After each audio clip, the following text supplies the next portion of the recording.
Hey, everybody, and welcome to a conversation with Kurtis Sasso. Kurt, how you doing today? Doing good, Bob. This is I love the setup. This is very colorful. This is the most colorful show I've been on right now. So I think this is amazing. Well, you have a lot of red on yours, but that's okay. Yeah, Perfectly branding. fine. Red on red was a little white and a little black, but Yeah. just for the people listening, Right. because we put it out both ways. So you can be watching us or you can just be listening. So a lot of red from Kurt. Two Geeks Talking is his show. I'm going to put this YouTube thing up here, youtube.com/TGT Media, and you can go see his shows and so forth. Now, Kurt, I don't really know that much about you. We kind of came upon each other, I think, via Facebook podcast guest thing. Is it? Is my memory serving me correctly? Yeah. No, you're right. Yeah, it's a group I just joined more recently. I've been in podcasting and doing this Two Geeks Talking show for over 15 years now, since 2008, and I joined this podcasting group, and I was like, you know what, I haven't been on the other side of the microphone in so long. Let's do that new goal for 2024 and get on as many podcasts as I can to promote the show and kind of refresh my memory as to how to answer questions rather than ask them. There you go. Well, right off the bat, right? So 2008, I mean, you're considered, because now they keep, I keep reading 2.5 million podcasts or something idiotic like that. And between the birth around 2004, we've had a couple of highlights around 2005, 2011. And then now, 2020 on, I would say it's kind of been the peaks on the bell curve, as it were, for podcasting. So 2008, you jump in. I mean, why? Well, it was a couple of reasons. I was originally helping a friend with a webcomics.com, which was before Brad Geiger took over webcomics.com for his amazing show and his amazing content for helping comic creators on that side of the table. It was originally a webcomics database, which was a list of literally thousands upon tens of thousands of webcomics from the time, from as early on as 1998 to when we started the show. And so Phil, who was the owner of webcomics.com, he was working on that. I was helping out. And I said, you know what? We have all this content. We have all these amazing, talented webcomic creators. We should really do a podcast. Mm-hmm. And he's like, go ahead. So exactly. Yeah. So I had no knowledge of the technology. I had no knowledge of how like, you do it. You do it, Kurt.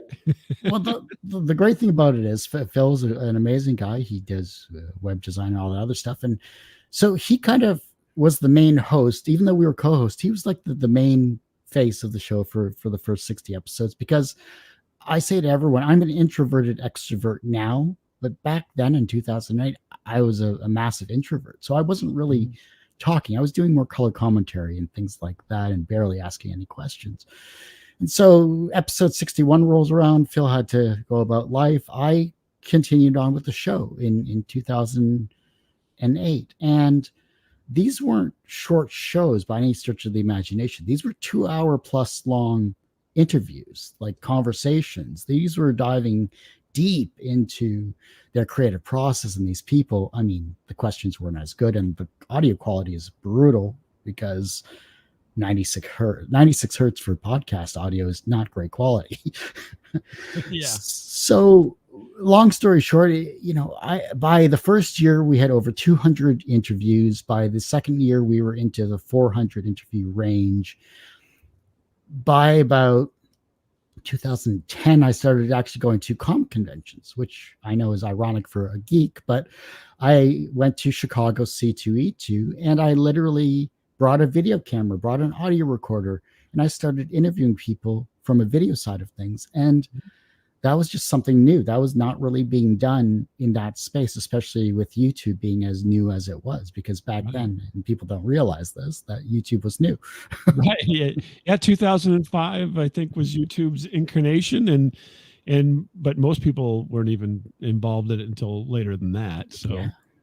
yeah. It's amazing how much technology has changed, how fast it has changed, and how it's going to continue to change long after we're in the ground.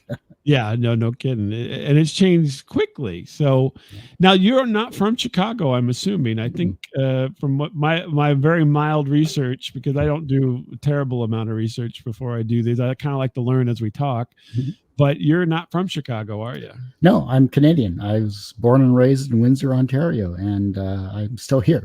So, Oh, there you go. my accent may occasionally come through, but I because we were so integrated with integrated with the Don't U.S. say Canadians are ingrates. That probably would No, be no, gosh, no. I'd have to turn in my citizenship there. yeah, Eh? that's So, right. I mean, the because we're so integrated with the U.S. media because of Detroit, Michigan being across the river from us, our accents kind of merge and blend compared to say like the East Coast and the West Coast. So Yeah, you guys just sound like you've had more Canadian club than the Detroit. our ginger ale is still better. I'm just saying. Oh, there you go. But that's interesting. So you went to cons basically, and were seeking content. Yeah, it was something where it was new. It was something different because by the time 2010 rolled around, we were already into the 600 episode range, and but still in the 2 hour conversation period as well too. It wasn't until about 2010, 2011 it was just too much to edit, too much to break down, too much to schedule for. A lot of people didn't have a lot of time, so I started focusing more on the hour long format, 45-hour long format for video and audio. So I was using Skype for a long time. I was using TalkShoe as a host for the audio side of things until they deleted my archive in 2016. Luckily, I had everything backed up. I'm still a little sour about that just because. Yeah, TalkShoe just kind of folded real quick, didn't it? No, it's still around. It's just it got bought up by Blueberry in 2012. It's just their support itself had just really gone down, and so I've Podbean as my host now, and I'm slowly re-uploading the archive and the old stuff and the old content that's not behind a paywall currently, and kind of going from there. So 2010, 2011, 2012. I was at Chicago for the first 4 years of that convention. It's still ongoing, by the way. Fan Expo Canada in Toronto is kind of is another convention I go to, which is the largest Canadian convention and third largest in North America. There were 400,000 people a day, I think, for the 4-day convention. Wow. And then Windsor, locally, we've had various comic conventions as well too. Not as spectacular as, say, a Fan Expo or a Motor City Comic Con, but still just as viable and just as amazing, just to kind of see the local community as well as the stars that they bring in as well too. So from a convention standpoint, I broke it down even further because they're not going to spend an hour talking to you. So I've purposefully limited myself to a 5, maybe 10 minutes at most format for the show, and that seemed to be doing really well, and even better nowadays since the attention span has gone down by the wayside. You don't think anybody's going to pay attention to us for an hour, is what you're saying, Kurt? Oh my goodness, let's cut this off. We're past our 5 minutes. the analytics definitely show that you have a 30-second to maybe a 2-minute range when it comes to their attention span, at least for my content. For yours, I'm sure it's much longer. Nah, you looked at the analytics. I basically just go from the hip. So, well, that's interesting. So now for these, so are you basically? I don't want to. Are you kind of just catching people at the booth? I mean, how are you? Yeah. How are you set up to do this? I mean, what's your thing? Run and gun, just guerrilla style filmmaking. Literally, it is. I go to if I'm at a convention. Sometimes I'll ask ahead of time on say social media. I'll ask people, say, hey, I'm going to be at this convention on these days. If you want to schedule an interview, it's only 5 minutes. Let's get something put together. Away we go. 90% of the time, though, I'm literally walking up to a table. Hey, do you have some time? Because I'm aware they're trying to sell. I'm aware Right. that they're trying to make money at this convention. And Mhm. so I don't want to take away from their sales. That's the last thing I want to do. So say the convention runs from Friday to Sunday. Saturdays are their busiest days usually. So I don't want to interfere with that. So I'll take a day off. I'll go to panels. I'll record that. I'll, walk the area, get some B-roll and trying to get ideas and for content that I want to post on the channel, maybe do a summary video, etc. I'm always constantly thinking of the visuals of what will do well and what will promote not only the interviews, but give me a little bit of breathing room, say if I have bad noise or something like that during a Right. Yeah. convention. So So so then I jumped off into two other questions in my head and sorry. I've lost myself. But so you're kind of running and gunning. You're going out there. So as far as kit goes, right? So what in these noisy environments, what do you end up using microphone wise? Do you stick a microphone on them? Do you just use a shotgun microphone? What's your general Uh, the way you handle it? I use a Canon DSLR camera. I forget what brand it is. I'm talking to a geek, so we got to talk about specs and all that. Hey, I'm completely with you. I appreciate the question. It is near and dear to my heart. So thank you so much for that. It's a Canon. Yeah, I'd have to look it up, but it's an older model. It's like 5, 6, 7, 8 years old, something like that. Mhm. But it still works. So Yeah. I like it. I have a single monopod that I set the camera on, and Mhm. I originally had a Zoom H4 microphone that I upgraded to the H6, which does really well. So it's more of I talk back and forth. I Okay. ask my So you'd like to do a question. handheld back and forth, Yeah, but you're doing it on a separate device. So your audio is separate from your video, is yeah, recording separate from your video. So you're not doing, even though probably your camera is recording audio, you're not yeah. really wanting to use that audio. Yeah, exactly. The Canons or any DSLR camera is not meant for recording audio. Right. That is a given. But the quality of the video is really what I'm looking for. And especially Right. in a tight format, especially if you're standing across from the table and you got people walking behind you and everything like that, you need to be as mobile as possible. And so that's the least intrusive that I've come across. And I have a 50 mil and a 24 mil um, lens that I use. Mhm. I kind of been using the 24 a lot more just because it gives me a little wider perspective and it's not as tight as the 50 and I can kind of move back and forth from it. So Yeah. And it's not too wide where people look funny. yeah, it's not quite as fisheye as you may expect, but I think it's a 2.4 f-stop fixed, and it does a great job, especially if the lighting isn't that spectacular. So Right. very little noise, beautiful quality.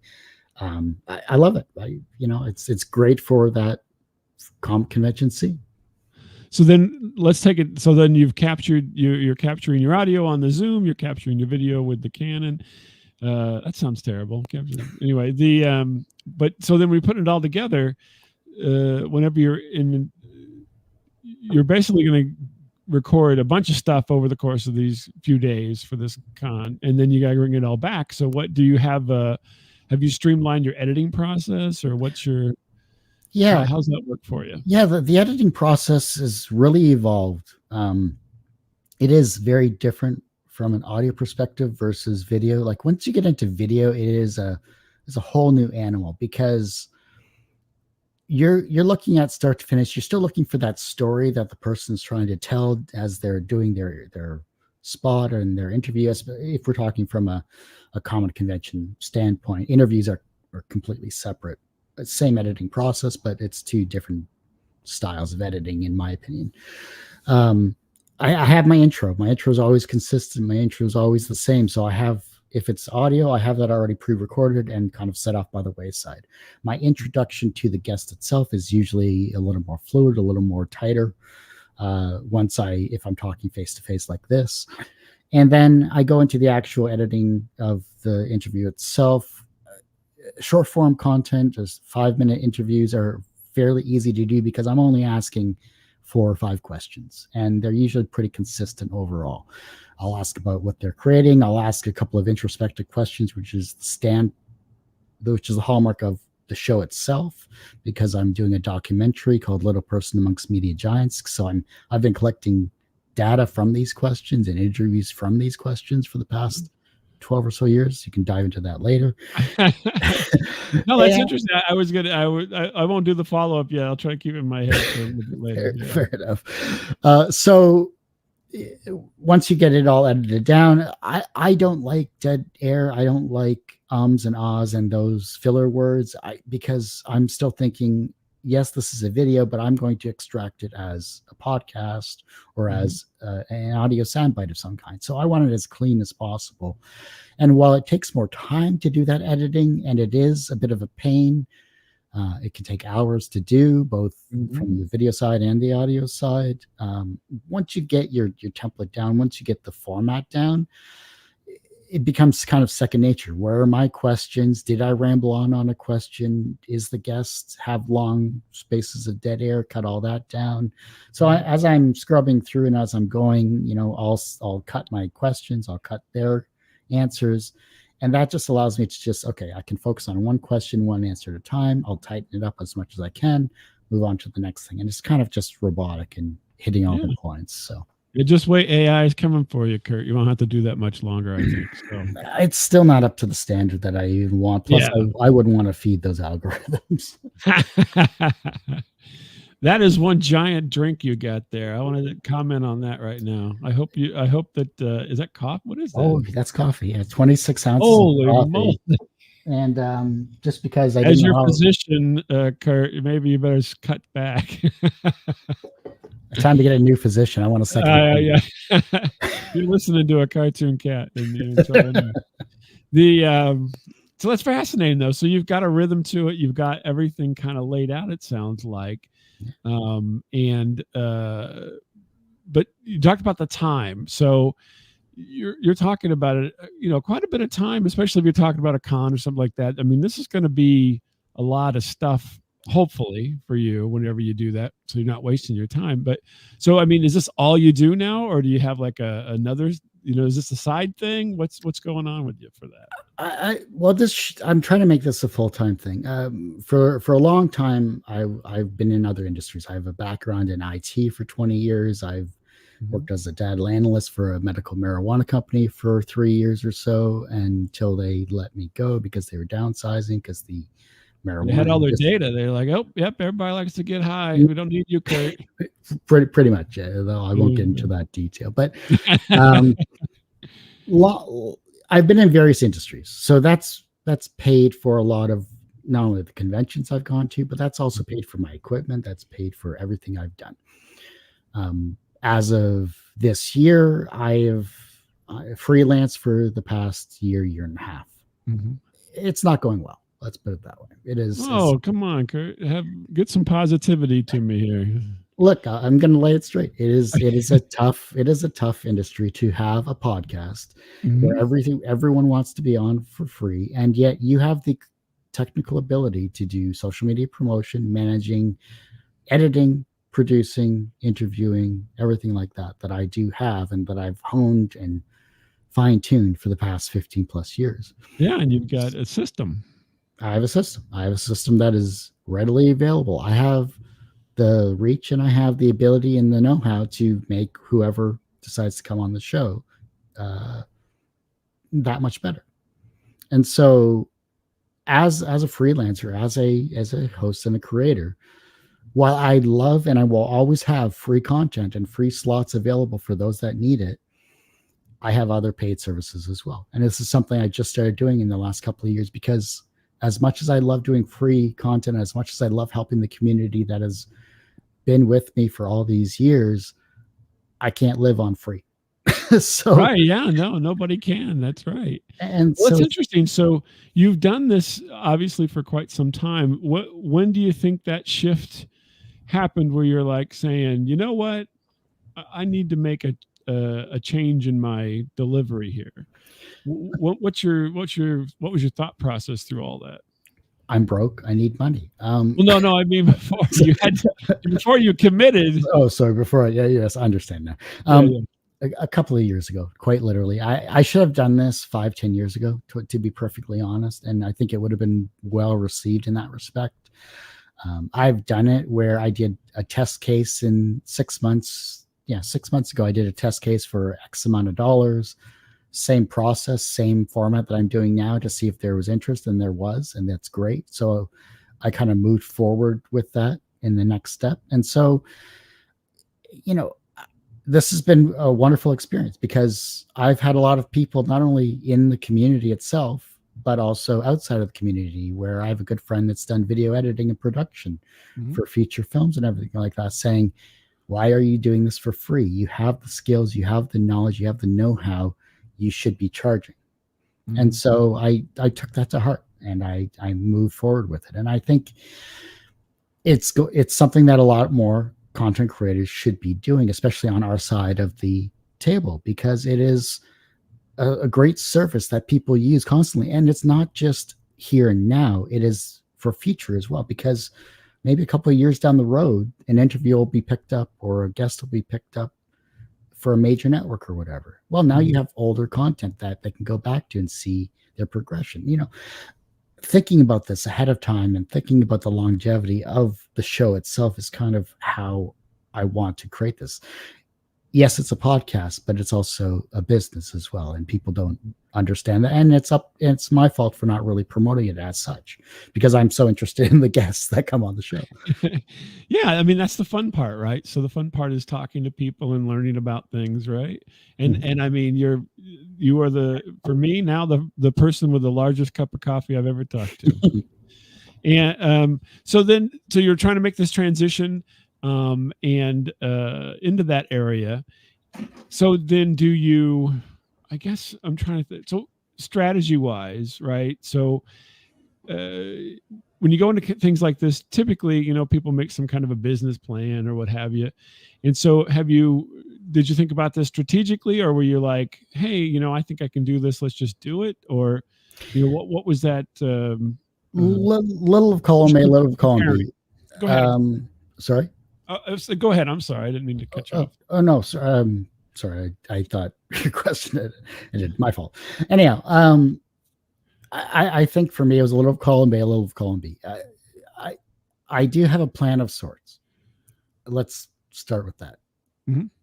But it comes down to, let's work on this on a month-by-month basis, rather than the long term is I want to be able to support myself with X amount of dollars per month. I know I'm not going to get X amount of dollars per month, but if I can get 3 or 4 people, at least initially in a single month, that's a start. And that's a slow build towards what exactly I want to do.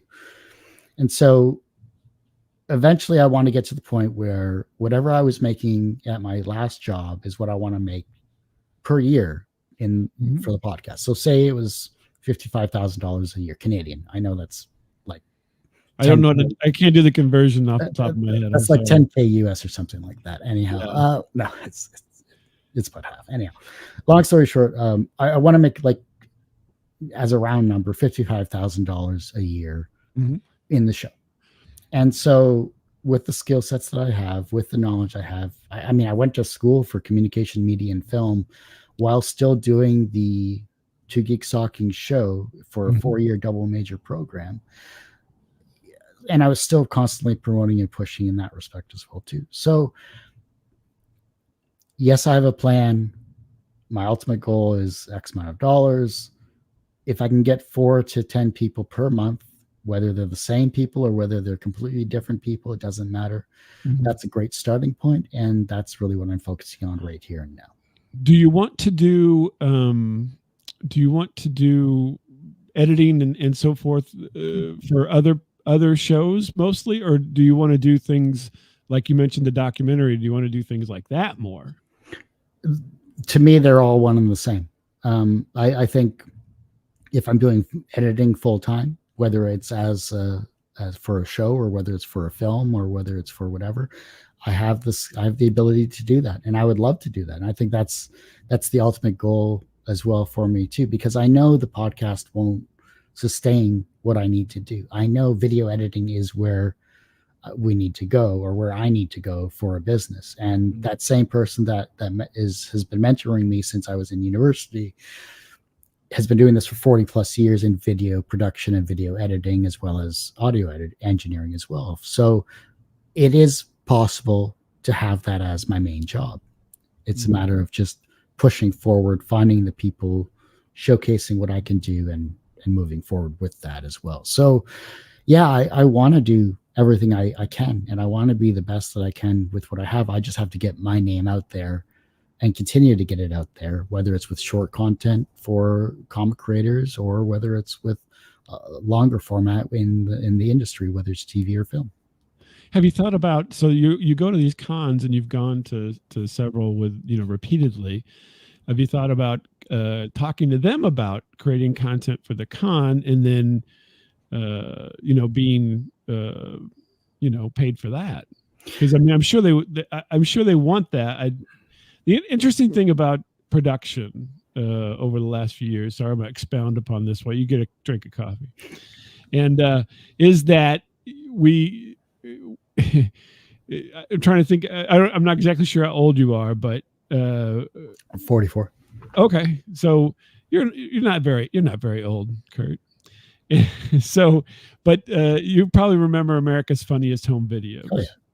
And we've become a nation of America's Funniest Home Videos creators, right? So whenever I've been involved in production myself in various stages, and my mentors, as you were, and my professors would say, I don't want to see America's Funniest Home Videos, right? But over time, that's what it is. Isn't that? Would you agree a little bit? 100%, and it's got even worse. Yeah, it's got even worse. Sorry, let me rephrase. It's not that it's worse. It's just that you see the gurus, you see the content creators, you see the people that are currently famous, from Mr. Beast to Gary Vee to everything like that, and they're great. Don't get me wrong; they are amazing. The production value is top notch. They have great knowledge that people can learn from and people can see.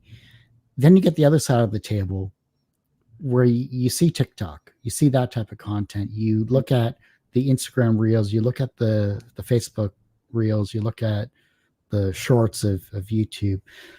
And if you're in a long format content, if you're a long format content creator, it is very difficult from an interview standpoint to get the proper sound bites to make an interesting story, unless you actively ask the question to create said short content. Right. Yeah. So, no, it's interesting. Oh, go ahead. I'm sorry. No.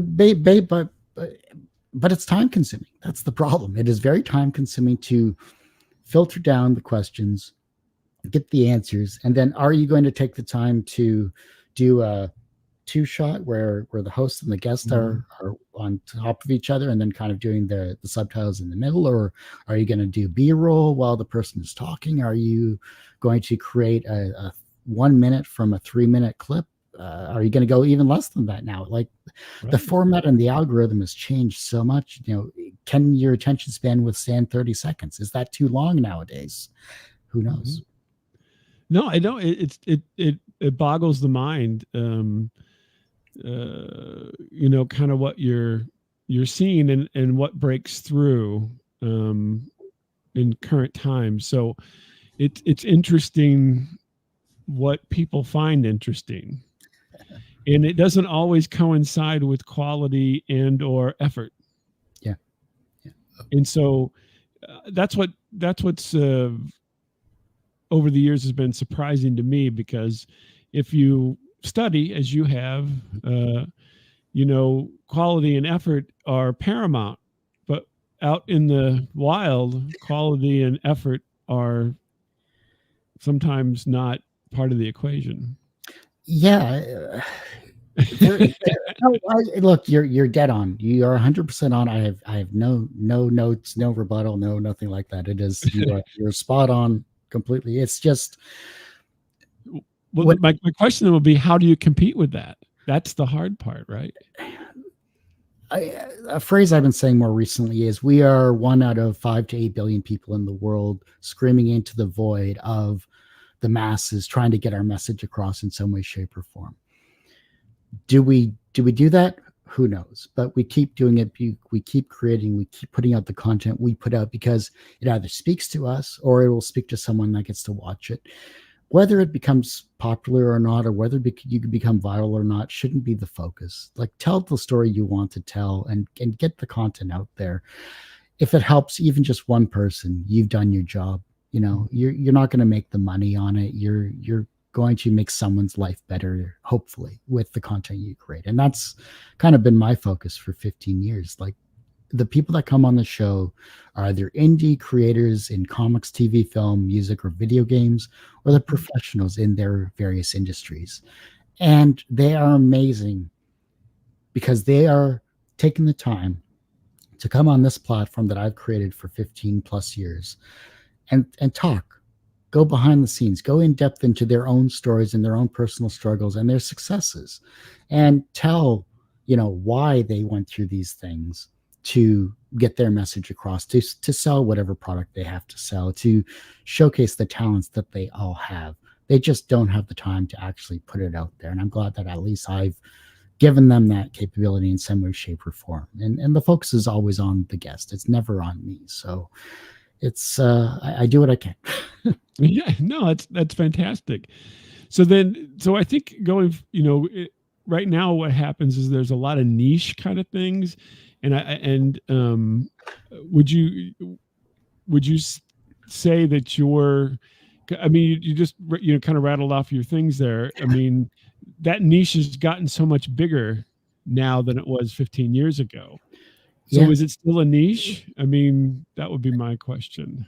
Anything is a niche, to be fair. It is literally, what are you interested in? That is your niche. I like entertainment. I like the fact that I get to talk to various industries because I wouldn't have done these other industries if I didn't get originally burnt out with the webcomic scene, because I had interviewed literally everyone. So so I needed to change of pace. I needed to branch out, and talking at the comic conventions made me understand, okay, well, I can talk to actors and actresses. I can talk to directors. Mhm. I can talk to publishers or publicists. I can talk to, what is the popular TV shows or whatever that's currently, at whatever convention I was at. Mhm. Walk Artist Alley. If you ever get a chance, go to a comic convention and walk Artist Alley. See the difference from a person that's first starting, and look at them a couple of years later if you go to the same convention, and Mhm. see how they progress.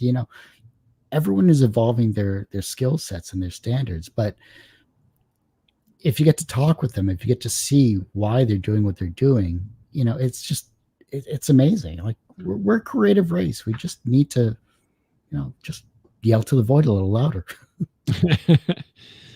Now, you're speaking of artists and so forth, and television specifically. So I have I'm in the States. So I don't know Okay. if I told you I'm in St. Louis, Oh, nice. Missouri, which is not too far away as a crow flies from where you're at. But so what would you say now, talking Canadian television, because Hmm. I'm a fan of Canadian television. Oh, okay. If you had, and it's not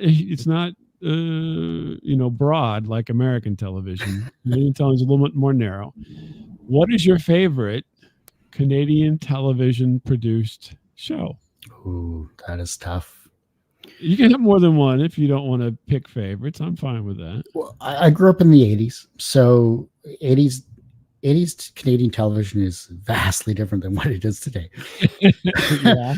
So my some of my top three shows that I love, and I could spend an hour just talking No about Canadian particular order. television. No particular order, obviously. SCTV, which a lot of people don't realize is Canadian. Yeah. So SCTV was an amazing comedy show with John Candy, Rick, not Rick Moranis. He was on there. Oh, okay. So yeah, John Kenny, Joe Flaherty. Rick Moranis, Joe Flaherty, who I met at a buffet in a Toronto hotel in 1998. I said I loved his work, and he goes, "You know who I am?" I said, "Yeah, you're amazing on SCTV." He goes, "Well, people remember me from Happy Gilmore, but I remember you from SCTV. You're amazing." So he signed a napkin for me, which was awesome. Oh, that's nice. Catherine O'Hara was on there as well Yeah. too. So a great show, great basis for Canadian comedy. Obviously, Homebrew or Strange Brew is Right. another one, a great film, and Mhm. decided on a live sketch. Kids in the Hall. I'd be remiss if I Oh didn't my mention that gosh, show. I yes. mean, just the if you want to take Canadian television and push it to its next level, that was kind of the epitome of Canadian television for Yeah. comedy. I forgot to tell you, Kurt, somebody's gonna get $1,000. Okay. If you So remember that skit anyway. Yeah. I just remember the crush your Yeah, heads. yeah, crushing your head, yeah. Yeah.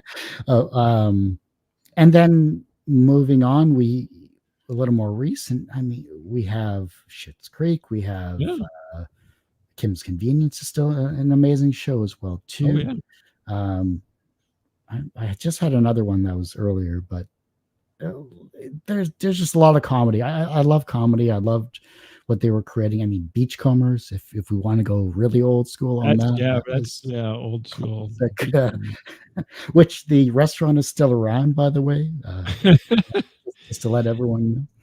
The So, funny thing is, I just rewatched all of SCTV on YouTube. There's not the original. Well, actually, it was the syndicated version of SCTV, so it's all half-hour pieces. So SCTV Network 90 is broken into half hours and so forth. You can watch it all on YouTube.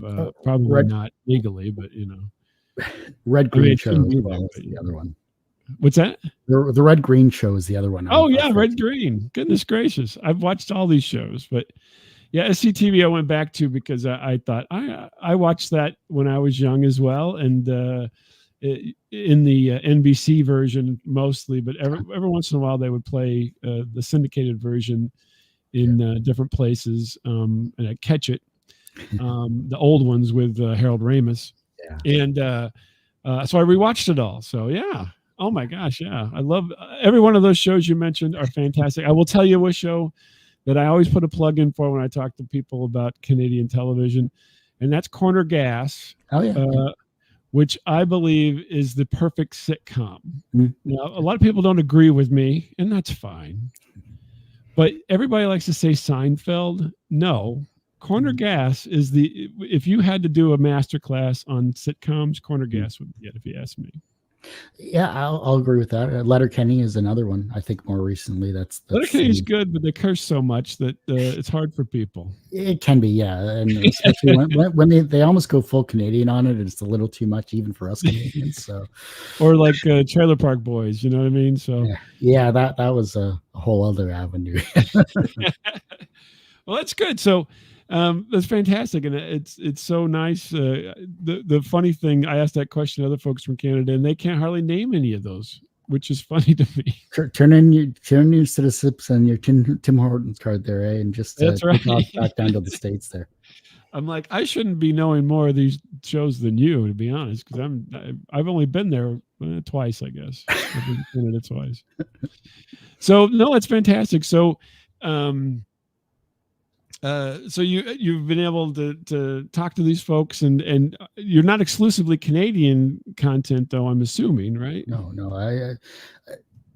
It would be hard to. No, I shouldn't say that. There's a lot of great talent on this side of the border and across. But I've done this internationally. I've had interviews from the Philippines with Dr. Carlos S. San Juan, who is a very talented doctor as well as comic creator, like an actual doctor.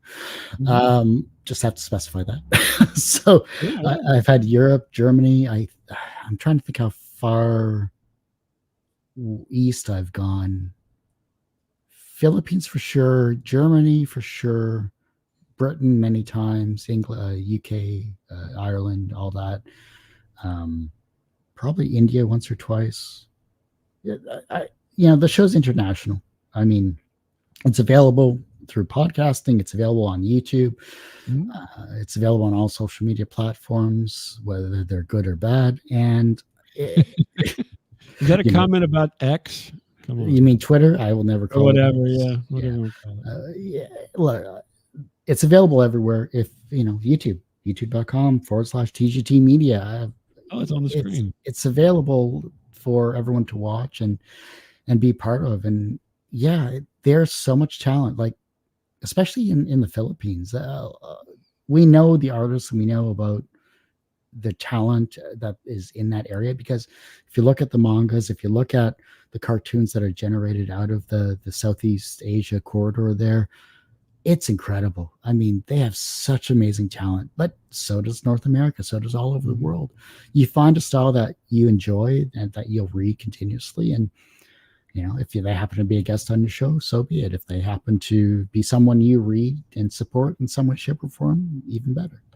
So if you had to say, okay, here's my top 3 interviews with folks over the last 15 years, who might be on that list? We won't make you pick a number 1, but just give me a couple.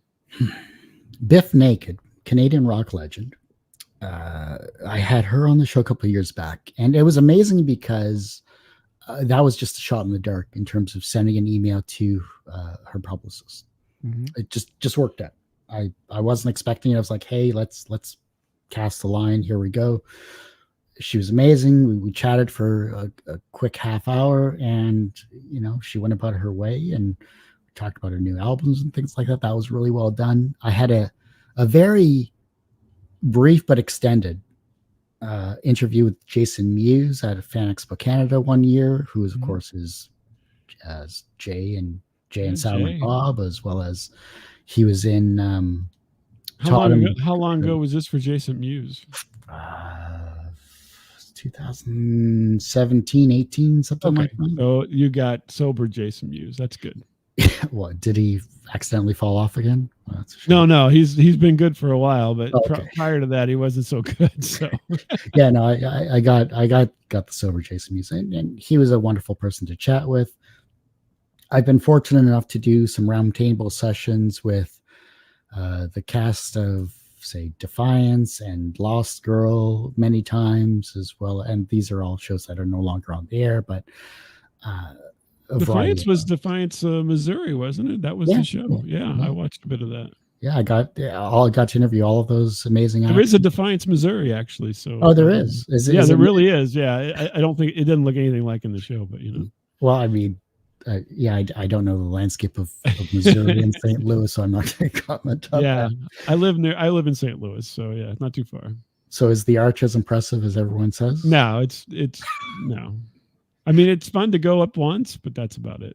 It's the same with the CN Tower. Yeah, we go up, go walk around for an afternoon, get some food, whatever. Awesome. Yeah, no. So the third one, any roundtable session, I've been fortunate to have multiple people interview in that respect.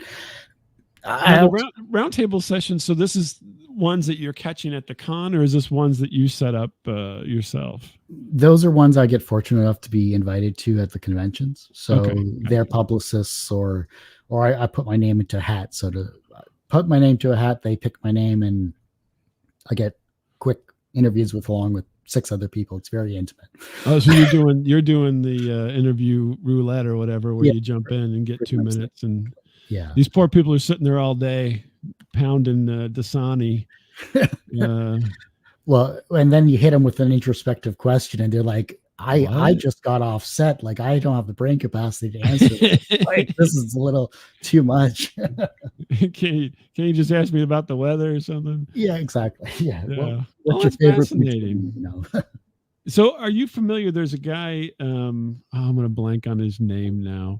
He's from Australia, and he does interviews with celebrities, and his name is eluding me, of course, since I just popped in my head. But anyway, he kind of is, he is the quintessential Australian, right? So he's, good day and all this kind of stuff. He very much plays it up for the show, right? Yeah. I don't know if there's somebody who does that in Canada, but Kurt, maybe that could be you. The quintessential Canadian. And he goes, let's talk about Uh, no. if I went full Canadian, if I happened to do that, it would be interesting because I'm so influenced with the States as it is, just because of my location. Like, if you really wanted me to go into like East Coast Nova Scotia, it's like, how's she going there, me trout? It's just me here with my Timmies and my double here, and we're just going down to the dock and getting a nice bit of lobster on the Barbie.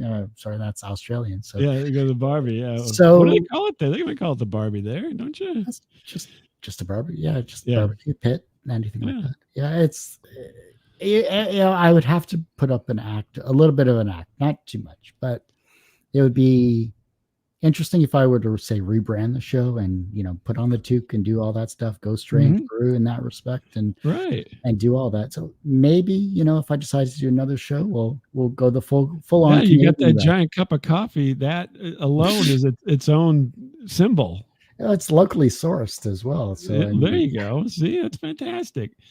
So obviously, we heard a little bit about where you want to go into the future and doing these content, kind of being the gears in the background to creating content.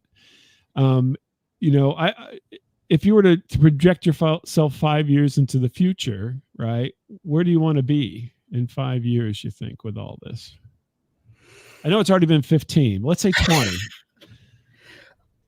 I don't know. I think one thing, I know you want to make money, but let's let's go positive aspect. If I go 20, I might end the show at 20. Mm-hmm. It just comes down to if I'm still hungry to do the interviews, if I still want to do the drive. And as of right now, I think it's not going to change because there are so many people out there that I haven't talked to. I mean, there's someone that's always going to be creative, and if the show can support them in some way, shape, or form, then I'm going to do it. It's just, do I have the same drive in 5 years? Will I have the same energy that I'm putting into it currently to help the masses and help these people promote themselves? I'd like to keep going as long as I can, as long as I'm physically able, knock on whatever wood's around, and go from that respect. But am I going to be happy still doing it? I have to look at myself as well too. Do I have the energy? Will I be able to keep going? And as of right now, sure, I'll keep going. I'll go as long as I can. And then who do you hope to get?